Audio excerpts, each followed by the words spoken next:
There is something about speed weeks at Daytona. Something about the beach, the clear skies, the cool air.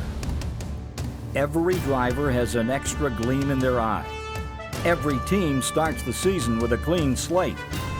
The crews wear crisp new uniforms. The cars sport bright new paint jobs. The stars come out, and the fans are always waiting with pen and program in hand. When the curtain rose on the 2002 edition of Speed Weeks, many people saw it as a chance to start over, a chance not to forget the tragedies of 2001, but rather to learn from them and grow, a chance to honor those lost with a deeper appreciation for who they were and how they might make the world a better place to live and race. The 44th edition of the Daytona 500 was not overshadowed by the memory of Dale Earnhardt. Instead, it was touted as a tribute to the man who had loved the great American race so very, very much. Carrying the torch for the man in black would be the son that shares his name, and an old friend, Dave Marcus, who was making his 33rd and final Daytona 500 start. Rookie Jimmy Johnson led the field to the green flag, but it was Kevin Harvick in the Intimidator's car who led the first 3 laps. And Michael Waltrip, in a Dale Earnhardt Incorporated Chevy, he led the next 30. Although Earnhardt's son would not fare as well. It was a furious 3.5-hour battle, with 20 drivers taking a turn at the front, everyone holding their breath in anticipation of the big one, the multi-car wreck that seems to always play restrictor plate racing. 61 laps from the finish, it happened. Oh, look out! 21 cars were suddenly out of contention, including Harvick, Johnson, Ken Schrader, and Ricky Rudd. The race was now in the hands of a pair of 2-time 500 winners, leader Jeff Gordon, second place Sterling Marlin. During a single file restart with only 6 laps remaining, Marlin made his move.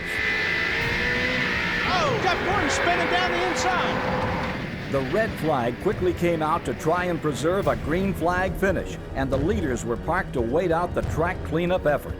That's when Sterling Marlin decided to open up his own personal body shop on the Daytona backstretch. Sterling Marlin is jumping out of his car. He's going around to look at the right front fender. But, oh, he can't do that. Marlin was penalized for working on his car under the red flag and dropped to the tail end of the lead lap. He had to settle for an 8th place finish. The new leader was Ward Burton, but Burton would have to hold off fellow Virginian Elliott Sadler and 1986 Daytona 500 winner Jeffrey Bodine over 3 frantic final laps.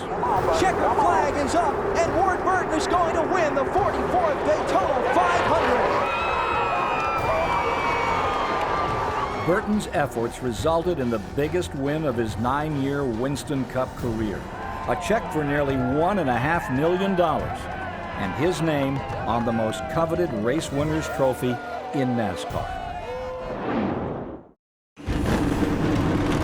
A trip to Rockingham in the Sand Hills of North Carolina means one thing, and one thing only: getting down to business. 1 week removed from the glitz, the glamour of Daytona, Rockingham is a chilly reminder of the long season that lies ahead and the marathon of a point chase. Every driver knows that 2 bad runs in the first 2 races could quickly leave would-be title contenders on the outside looking in. Trouble on the leader, Dale Jarrett. One outside. Is up in smoke. Caution is on the speedway. Clear low. Blue up. Sterling Marlin was once again at the point, with Bobby Labonte in pursuit. Matt Kenseth had ridden near the front all day. With 6 laps to go, he sensed that it was time to make his move. Kenseth whipped his Taurus below Bobby Labonte into second, then drove even lower to challenge Sterling Marlin for the lead. As he pulled alongside the Coors Dodge, the former Rookie of the Year got a little help from the Rock itself. Here comes Kenseth. Marlin's slip rewarded Kenseth's bold move, and it put the Wisconsin kid back in victory lane for the first time in nearly 2 years. In Sin City, everyone knows the odds are either with you or very much against you. On a blustery March day in Nevada's high desert, Lady Luck finally decided to go dancing with Sterling Marlin. Nearing the halfway point of the 400-mile race, Marlin spun off turn 4. He made a trip to the pits to check on his Dodge Intrepid, and he broke the pit road speed limit in the process. But missed communication between NASCAR officials saved the Chip Ganassi team from the 15-second penalty. Sensing a second light, Sterling rolled the dice and started reeling in the competition. Sterling Marlin brings the Coors Light Dodge across the line for his 9th Winston Cup victory. The win marked Marlin's 3rd top 10 finish in as many races. The season's early championship favorite had officially made his presence known. Very quietly, a movement was beginning to stir in the Winston Cup garage. A youth movement. The 30 and under set scattered throughout the top 15 in points. The so-called young guns were led by a pair of rookies that raced like anything but rookies. Ryan Newman set second in points, only 74 markers behind leader Marlin. Jeff Gordon's young protege, Jimmy Johnson, won the pole at Daytona and finished 6th at Las Vegas. It became obvious early that this young pair of racers far exceeded the dates on their birth certificates. We started this year and approached this year as we were capable of winning the championship, capable of running in the top 10 points and winning races and sitting on poles. And that's how we entered this year, and to this date it's got us second in points. Someday I'm not going to be young, and I might have a different view then. But I think that there's a lot working in young drivers' directions these days. There's been a lot of young guys paving the road for us, other guys that are coming along to be in this first-class equipment, be in these great rides in the Winston Cup Series. And I'm thankful for Dale Jr., Matt Kenseth, and Tony Stewart, and all those guys that came onto the scene and really showed what some youth can do in one of these race cars. At the Atlanta Motor Speedway, youth was served. 46-year-old pole sitter Bill Elliott, the oldest driver in the field, was quickly overtaken by Newman. Of the race's 325 laps, only 4 were led by drivers over 31 years of age. Trouble on pit road. Bobby Labonte's car was hit and turned around. As veterans fell by the wayside, Matt Kenseth, Kurt Busch, Tony Stewart, and Dale Earnhardt Jr. traded the top spot over and over again. Stewart's move around Ward Burton with 22 laps to go set a new race record of 34 lead changes, and the dirt track legend never looked back. At Daytona, Stewart had finished dead last, completing only 3 laps. Just 4 weeks later, he was back in victory lane.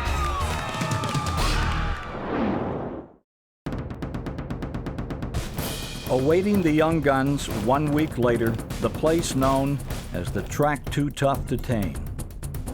Since 1950, the Darlington Raceway has earned its reputation as a monster that chews up racing's best and sends them home humbled. Only 5 races into the season, it was becoming obvious that there would be no time for mistakes, no time for a lapse in concentration. Losing focus for even 1 second could result in a Darlington stripe and a tumble in the standings. A good day at Darlington is to survive. A great day is what NASCAR legends are forged upon. Just race the track, and you got to here. If you get caught up really trying to race somebody, you'll be winding the fence. And just race this track, and she'll be good to you. Steve Park made his return to the #1 Chevy for the first time in 7 months and led 19 laps early. Marlin began the race at the rear of the field after changing engines in the Saturday practice. But by the halfway point, he had his Dodge in 3rd place, hot on the heels of Jeff Gordon's Chevy. Tony Stewart rode at the point until the Lady in Black decided to intervene. A ferocious crash in the back straightaway coming off turn number 2. Stewart was airlifted from the track. He was sore, but okay. Gordon brushed Stewart's car and fell out of contention during repairs. Marlin found himself in the lead once again and outpaced Elliott Sadler for his second win in 5 races. After Darlington came a visit to Thunder Valley, Tennessee. The Bristol Motor Speedway, the traditional first short track visit of the season, a place that requires 3 days of total, unwavering focus for both driver and crew. I've done a good job in the short tracks in the past, but I've learned to really like them, and I know the feel I want out of the car. And when I can get that feel, then I'm ready to rock and roll and win that race. I just love Bristol. It's a real high bank racetrack. It's got a lot of G-forces in the corner. I've won there 9 times. It's one of my favorite places, and so probably one of the biggest secrets of Bristol for me is that I love it. Hot tempers and short fuses are always the order of the day at Bristol, and there was plenty of emotion after Saturday's Busch Series event. After a stern talking to from the NASCAR brass, it was time to rock and roll. Pull them belts real tight, buddy. We going for a ride. 16 seconds a lap. Getting ready to take a deep breath. I'm taking the green flag. Go, go, go. Green, green, green. Buckety, buckety, buckety. And let me down in front of you, Jeffy. Thank you. Still nursing back pain from Darlington, Tony Stewart led 73 laps, but was forced to surrender his seat mid-race. Super Sub Todd Bodine rallied the 20 car to a 15th place finish. Dale Earnhardt Jr. led nearly half the event, but was done in by pit strategy, and 4-time winner Jeff Gordon simply spun out on his own. Jimmy Spencer, seeking his first win in nearly 8 years, took the lead from 23-year-old Kurt Busch on lap 444 in turn 4. But Busch came right back with a Spencer-like move of his own. Whoa, he hit him. Busch got under him and muscled Jimmy Spencer. You don't see that often. It was the first win for Roush Racing's youngest driver and the 5th different winner in 6 races. This is what it's all about. Just racing hard, racing smart, having a good car, and being there at the end of the race. You never expect to win at Bristol, you just expect to survive. While Busch celebrated, a new Winston Cup rivalry was born, and revenge was all but promised. Got railroaded out of the lead, you know, he just got smashed 2 in the back bumper. I mean, it's evident on tape, I'm sure they got it. Shouldn't race that way, but he won it. I just don't forget, that's all. Meanwhile, Robbie Gordon took exception to a similar shot from Earnhardt Jr. and took time to express his feelings on pit road. Well, he wouldn't move over. He was a moving chicane the whole race, so we had to deal with him at the end. Junior came in and tried to run me into the pit lane wall, so I hit him back, you know. I don't know what his problem is. I mean, that's twice today. He hit me 2 times before I got him, so it's what you call racing. As spring began, it was time to head west for a visit to a crown jewel in the Lone Star State, the Texas Motor Speedway. It was the time of the season where teams either start clicking or they start to fall apart. With 500 miles of racing and a newly paved racetrack, the teams who had developed that chemistry would own a back-breaking advantage over the teams who had not. Usually when stuff doesn't go right, either the driver goes or the crew chief goes, you know, which is a normal procedure in Winston Cup racing. As a team, you look at everyone individually and you know that everyone is giving 100%, and that's really all you can do is your absolute best. 2 days of rain moved the Texas Scramble to Monday morning, where once again Bill Elliott was on the pole. Matt Kenseth started the day in the rear of the field, but patiently and methodically clawed his way toward the front under the watchful eye of owner Jack Roush. To be honest, real disappointed, real disappointed, and I was real worried about starting in the back here. This is, if I had to pick out a few tracks, I would not want to start in the back. This I thought would have been one of them, but the track got pretty wide, and we were able to pass the cars like we needed to. Dale Jarrett's blistering early pace had whittled the number of cars on the lead lap to an exclusive club of 15, including Kenseth. Dale Jarrett was real fast. There was a lot of green flag running. There was times where I was entering turn 1 and he was at the start-finish line. He was getting pretty close to putting me away, and I was back there trying to pass cars. So, you know, with the air off the nose and running in traffic, I was running, you know, a good bit slower than he was until I got out and open. So we weren't that far away from being lapped at a certain time in the race. 2 cautions over the final 100 laps left the race in the hands of the pit crews. just the kind of pressure Robbie Reiser's team thrives on. The reigning world champion crew got their driver out first, twice, and victory number 2 was in the books. Feels unbelievable to win 2 races in snow. I think our 7th race of the year, so it's been an unbelievably good feeling. It's not something I expected for sure, and to come to a big racetrack like this and be able to pull the win off is pretty important to us.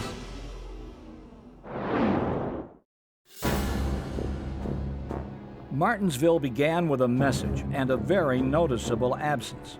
Already on probation following his actions at Bristol, Kevin Harvick was once again in trouble after a Craftsman Truck Series incident on Saturday at Martinsville. Sunday morning, he was gone, parked by NASCAR, and Kenny Wallace was behind the wheel of the GM Goodwrench Chevy. I feel strange right now. I need to get inside the race car, you know. Once underway, the Virginia 500 became the Joe Gibbs Racing Show. Short track ace Tony Stewart led over 150 laps, while teammate Bobby Labonte stayed on his heels. Rolling over the flat, tight corners and blasting down the drag strip straights, sheet metal and brake pads, they didn't stand a chance. But again, pit strategy was the theme, and with 54 laps remaining, it was time for teams to show their hand. Stewart gave up track position in exchange for 4 fresh tires, while Labonte decided to take his chance on old shoes. With the green back out, all eyes were on Stewart, who picked off his competitors one by one. Eyes set on his teammate at the front. Then came a caution, and another, and time ran out. Stewart finished 4th, while the hard-luck former champion finally celebrated his first short track title. The aircraft that Jack was flying as the sole passenger and pilot crashed, and Jack received serious injuries. Just hours after qualifying at Talladega, Jack Roush was critically injured in a single-seat airplane crash in southern Alabama. The 60-year-old was pulled from the fiery wreckage as it began to sink into a local lake. The hero was retired U.S. Marine and cancer survivor Larry Hicks. As Roush recovered in a Birmingham hospital, his 4 drivers went to work on NASCAR's biggest and most fearsome circuit. A 2.6-mile monster with 6 stories of banking and packs of 20 to 30 cars banging like they're racing on a quarter-mile dirt track. NASCAR's goal is to have 43 cars on a photo finish at the end of 500 miles. The idea nearly worked. Officially, the lead at Talladega changed hands 26 times. Unofficially, it was twice then. Racing on knowledge learned from their father, friend, and boss, Dale Earnhardt Jr. and Michael Waltrip once again made a restrictor plate race their personal playground. They charged to the front and stayed there, which was a very good idea. The scene in the rearview mirror was not pretty. Trouble, Stewart in the wall. Here we go. Here we go. Robbie Gordonson at the 33. Harvick is around. Here we go, guys. The big one.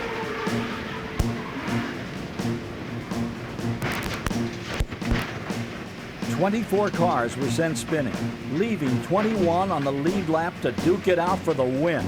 Here comes Michael to the bottom, and he's going to run out of time. Earnhardt Jr. wins at Talladega. Once again, there was no one on the track that could match the 1-2 restrictor plate punch of Dale Earnhardt Incorporated. Drivers, start your engine! At California, Ryan Newman led the field to the green flag for the first time in 2002, but it was his fellow freshman who would win that day. Jimmy Johnson and Kurt Busch were battling door to door for the lead when the caution came out for the final time. Harvick cut a tire, came right down on us. 10 of the 11 cars made the dive onto pit road, leaving Bill Elliott in the lead. At the last second, crew chief Chad Knaus decided to go with a fuel-only stop and got Johnson off pit road first. The rookie quickly disposed of Elliott and 14 laps later found himself in victory lane after just 13 Winston Cup starts. This is unbelievable. I know my dad is sitting at home going crazy, my mom, but what you do here, Dad figures you don't come to the race and we win the dang thing. This is awesome to do in California in front of my hometown. I just can't say enough for Lowe's, all the support from the employee owners, Hendrick Motorsports, Jeff Gordon and Rick Hendrick for believing in me. These guys back here believe in me. There is a reason that fans cram into the Richmond International Raceway. It's the same reason that drivers strap into their machines with a little extra attitude here, racing attitude. For when the sun goes down and the lights come on at Richmond, everyone knows that there is no better place for racing and rubbing. But this Richmond was different for all the wrong reasons. A slick track surface and a rainy Saturday night led to plenty of dicey moments on the track and hours of boredom off of it.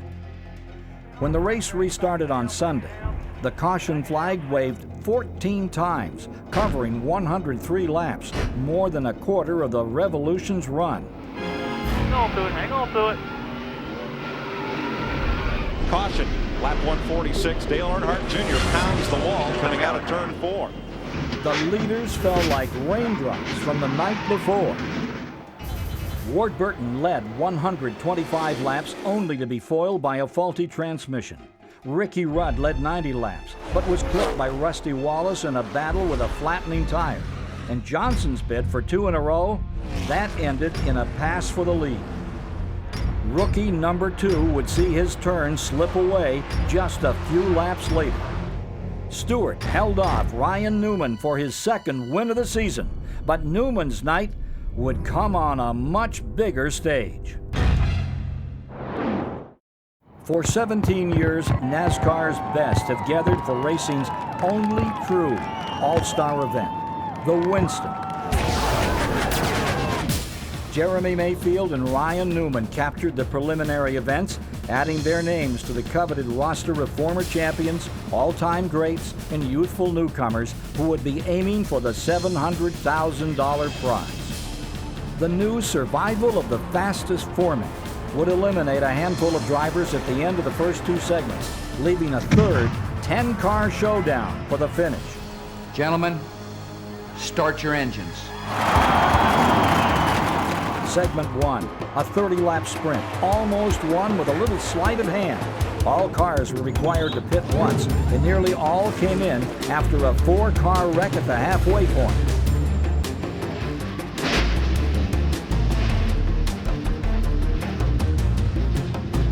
But Jeff Burton had other plans and decided to cross the finish line on pit road.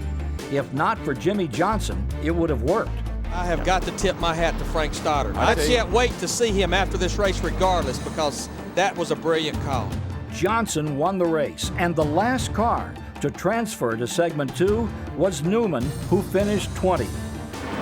Soon after the start of segment 2, Newman tangled with Elliott Sadler in turn 1, prompting Sadler to turn his helmet into a shot put.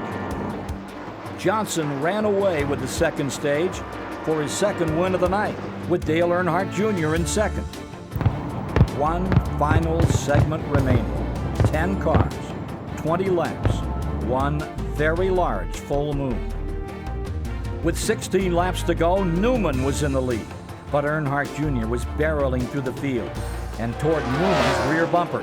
Kurt Busch spun Robbie Gordon, which he later admitted to as very deliberate. It set up a 5-lap dash to the finish. Welcome to the Winston. Junior is there. Bumper tag. Now, see, Junior respected him. He could have taken him around right there. And he lost some ground because he had to back off the throttle there. Last chance. He may not respect him here, though. Now he pushed up. Drove in hard. Don't think he can do it. And Ryan Newman is going to win the Winston. What a race. Wow. Newman led a young gun charge that saw the top 7 positions swept by drivers 30 years and younger. Working quietly amid the young gun mania was 43-year-old Mark Martin. Written off after the 2001 season, the pride of Batesville, Arkansas, had worked his way up to 4th in the Winston Cup point standings, less than 200 points behind leader Sterling Marlin. With all eyes focused on the youth movement, Martin methodically worked on a return to Victory Lane, a place he had not visited in over 2 years. We still have work to do. I'm not focusing on winning races. I'm focusing on stepping up the performance, and that's really where the wins will come.